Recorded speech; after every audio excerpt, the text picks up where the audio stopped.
Ouais. Alors, à présent, on va rentrer dans le vif du sujet. Hein, de pourquoi on vous a appelé. Je disais donc, Nassirou, c'est un homme qui a plusieurs casquettes, c'est ça? Ingénieur, vous avez dit tout de suite. Moi, Vous êtes aussi slammer. oui, le slam, c'est une passion, c'est un art. Oui. Tous les scientifiques, les grands génies, se sont toujours intéressés à l'art. Hein. Je rappelle que Albert Einstein, il était très accro à la musique et tout. C'est très lié métaphysiquement. Vous êtes Voilà. aussi humoriste ou comédien? Bon, quand je dis artiste slammer, bon, humoriste, ça c'était au moment de, voilà, voilà, les premiers moments, parce que dans la séduction, tout cela entre en jeu, bien Ah, sûr. la séduction. C'est parce que j'ai l'impression que vous faites aussi des cours hein, de séduction. Bon, tout cela n'est pas exclu. Voilà, donc, Vous êtes aussi métaphysicien. Parce métaphysicien. que ce mot-là, vous vous promenez matin, midi, soir, métaphysique. Mais Finalement, n'insinuez pas ne par là, Non, je n'insinuez pas n'insinue par là rien. que c'est moi qui ai inventé Non, le mot. moi, je Rentrez dans n'insinue- Google. Non, je n'insinue rien. Rentrez dans Google, Ouais. tapez métaphysique, vous allez voir de quoi il s'agit. La métaphysique, Non, c'est quoi? ça existe. Oui, j'ai dit Voilà. ça existe, mais je parle de vous, puisque vous, vous montez, vous descendez, Oui, voilà, mais- vous êtes collé à la métaphysique. Mais les gens n'arrivent pas à comprendre votre métaphysique. Hein? Maintenant, écoutez-moi, je vous explique brièvement de quoi il s'agit. D'abord, métaphysique, il y a deux mots, méta et physique. Prenons le mot physique. Le monde physique, c'est le monde visible dans lequel nous vivons, là, dans lequel nous nous observons. C'est l'ensemble de tout ce que nous pouvons cerner par nos 5 organes de sens. OK? Donc, c'est ça le monde physique. Maintenant, le monde métaphysique, c'est le monde qui est au-delà de ce monde physique visible là. Donc, prenez le mot méta comme ce qui est au-delà.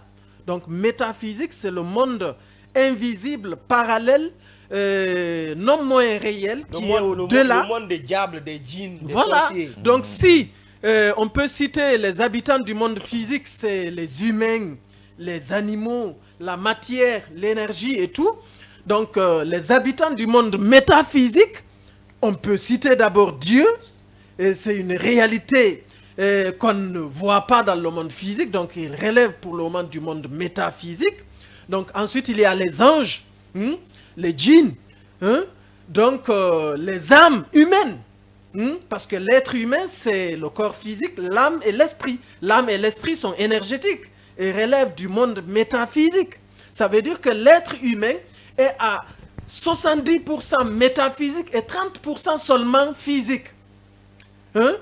Voilà, 30% seulement physique, malgré que nous nous focalisons sur le monde physique à 100%, tout en négligeant et ignorant les enjeux du monde métaphysique. Donc, d'où nos multiples problèmes d'ailleurs, parce que tant que nous ne faisons pas appel à tous les atouts, nous ne pouvons pas faire un véritable diagnostic de nos problèmes pour parvenir au résultat qu'il faut. D'accord. Ouais. C'est intéressant ce que vous dites. Métaphysicien, cela suppose que vous avez le contrôle sur les djinns. Oui. Hein? Les djinns, Les les djinns, sorciers, les marabouts, Les c'est djinns, pourquoi voilà. les djinns, est-ce que vous pouvez chicoter les djinns? Est-ce que vous pouvez les attraper?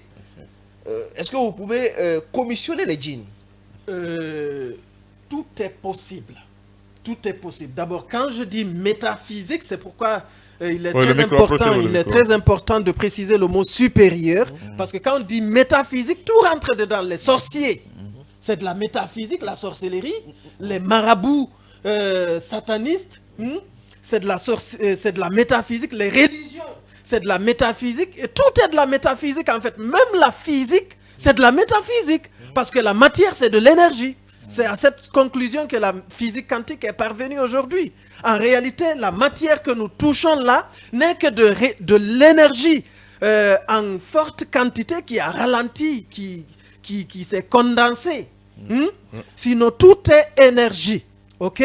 Donc, la véritable réalité se passe dans la dimension métaphysique. Nous devons nous faire à cette vérité et à vraiment agir conséquemment désormais pour être compétitif. Ah, mais la question, est-ce que vous pouvez chicoter les djinns? Oui, à travers le captage, je précise que je suis un exorciste, par exemple. Ça, c'est dans le domaine de la ruqya, la médecine traditionnelle islamique. Ça, je suis l'un des premiers disciples du Cheikh Ben Halim Abderraouf, qui a fait des séances de formation ici, à 3 reprises, en partenariat avec le ministère même de la Santé, les autorités compétentes, je veux dire. C'est pourquoi... donc, de quoi il s'agit dans la ruqya? À travers la ruqya, notamment le captage pour être plus précis. Et de quoi il s'agit? Parce que les djinns, c'est quoi? C'est de l'énergie. C'est comme... c'est de l'énergie intelligente, en fait. Maintenant, cette énergie intelligente peut être captée dans un corps. Elle peut être captée dans un corps physique. Et là, maintenant, elle se conforme aux lois du monde physique et on peut communiquer dans un corps humain. D'accord. Donc, les humains qui font des crises, là, les crises hystériques, les filles qui tombent, par exemple, ou en tout cas, pas seulement les filles, tout le monde, il y a des gens qui font des crises. Qu'est-ce qui se passe quand on tombe en crise?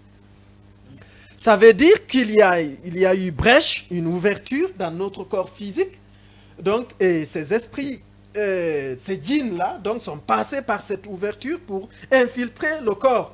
Maintenant, quand ils infiltrent le corps, si notre esprit est faible, ils peuvent l'écarter et se présenter sur notre corps physique. En ce moment, c'est le djinn qui est là, c'est comme un brigand, un bandit qui immobilise un véhicule et fait sortir ou écarte, met le chauffeur en côté escroc et pour prendre la direction. Donc c'est lui qui est là, c'est lui le conducteur maintenant. Et même quand vous frappez le corps physique là, en ce moment, c'est le djinn qui ressent cette douleur. Donc c'est ce qu'il faut savoir, il faut maîtriser tout cela. Donc l'être humain, c'est comme un super djinn dans un corps physique en fait. Donc vous pouvez communiquer avec les djinns? Oui, bien sûr. D'accord. Voilà. Donc... quel est le langage des djinns? C'est nos langages. C'est nos langages. Les djinns parlent français, poulard, soussou, malinké et tout ça. Ça dépend du milieu. Donc les djinns, ils sont complètement dépendants des humains. Ils habitent dans nos maisons, ils habitent dans notre organisme. Ils bouffent nos nourritures gratuitement et tout ça. Donc c'est ce qu'il faut savoir justement. Ils bouffent nos nourritures? Oui, les djinns se nourrissent de nos restes. Non, comment est-ce que ce qui est métaphysique... On n'est pas là pour des cours de captage. Non, c'est pas ça. Comment ce qui est métaphysique... Non, c'est pas captage. Comment ce qui est métaphysique...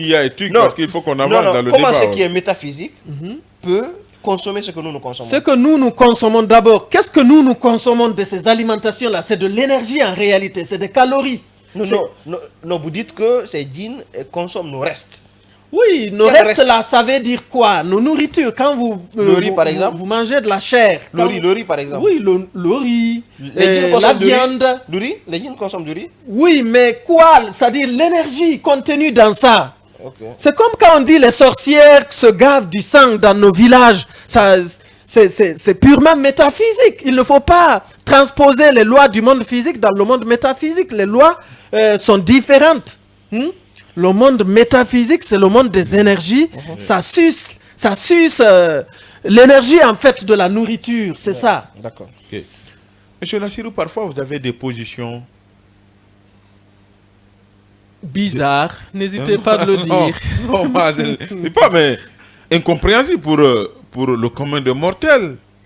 Puis parfois, pour beaucoup, vous êtes dans toutes les sauces. C'est normal, un métaphysicien, un généraliste en quelque sorte, mais un spécialiste dans beaucoup de choses. Je vous rappelle que les philosophes anciens étaient à la fois physiciens, chimistes, historiens et philosophes et tout. Ils emmagasinaient plusieurs spécialités à la fois. C'était de véritables métaphysiciens. Donc il ne faut pas penser qu'aujourd'hui, dans le monde moderne, en ce début de 3e millénaire, ce n'est plus possible. Non, les humains ont plutôt évolué plutôt que de régresser. Donc il ne faut pas exclure qu'il y ait des compétences, plusieurs compétences qui se mobilisent en une seule personne de nos jours. C'est de cela qu'il s'agit.